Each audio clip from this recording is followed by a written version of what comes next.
Now, George and I have been chatting about some really important fundamental economic issues, not the least of which is that our stock of resources, our productive resources, at any one point in time are fixed, finite, limited in amount. So land, labour, capital, technology, entrepreneurial ability, we've only got so much.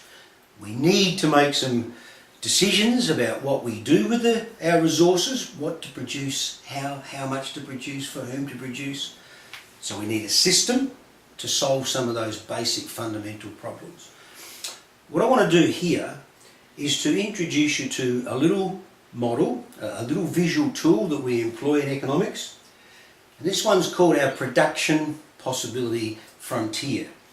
Now, we're going to make a couple of simplifying assumptions. We're talking about a business enterprise that's got, as we've just said, a fixed stock of land, labour, capital, technology and entrepreneurship, etc., etc. We're also going to consider a simple little enterprise, e.g. a farm, and the farmer has got a simple decision to make whether they produce either wheat or wool. So two commodities only we're going to consider, and we're going to further assume that we are utilising all of our productive resources to their optimum. So we're being as productively efficient as we possibly can be.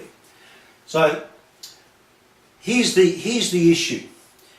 Let's say the farmer decides to allocate all of their resources to the production of, say, just wheat. And let's say that in doing so they're able to produce, say, 100,000 tonnes of wheat, in which case, of course, there's no resources left over to produce any wool whatsoever. At the other extreme, of course, the farmer could allocate his or her resources to producing nothing but wool.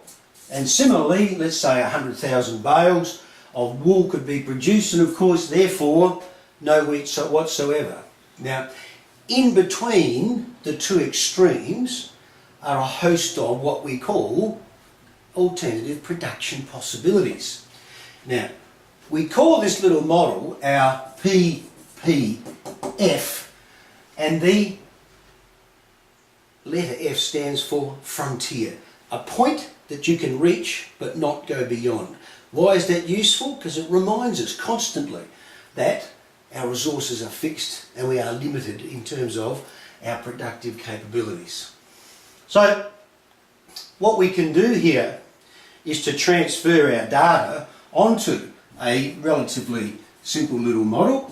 Let's put wool on the horizontal, let's put wheat on the vertical axis, and as we've said, these are our parameters, either 100 units of wheat or 100 units of wool, or in between, perhaps 70-30, 20-80, 50-50 for example. But the bottom line is that between the two extremes there is a line or a curve that we call a frontier.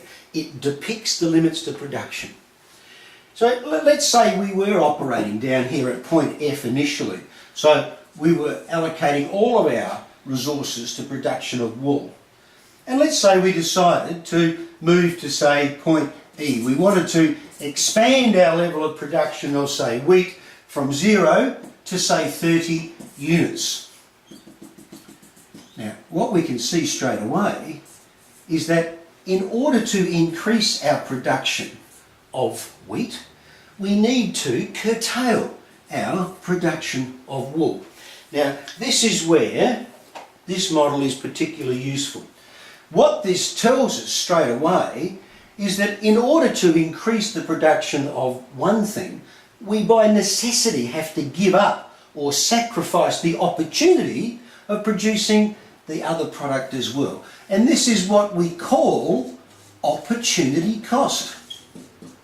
It's the cost, or the price we pay, if you like, in terms of expanding our production of one item at the expense of another. So the key word here, in fact, is sacrifice. It's what we're giving up, what we have chosen to forego in the way of potential production.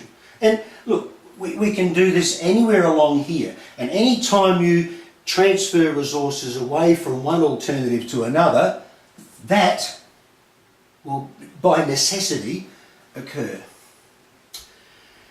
Now, what we've used here so far is a set of data which indicates that the opportunity cost of transferring resources out of wheat and into wool or vice versa in fact yields us a constant return. So our straight line PPF indicates that opportunity cost is constant. Now what this is actually inferring, in fact, is that our stock of resources, land, labour, capital, are in fact perfectly transferable between these two alternatives. In reality, that's not necessarily the case, and we need to look at that next time.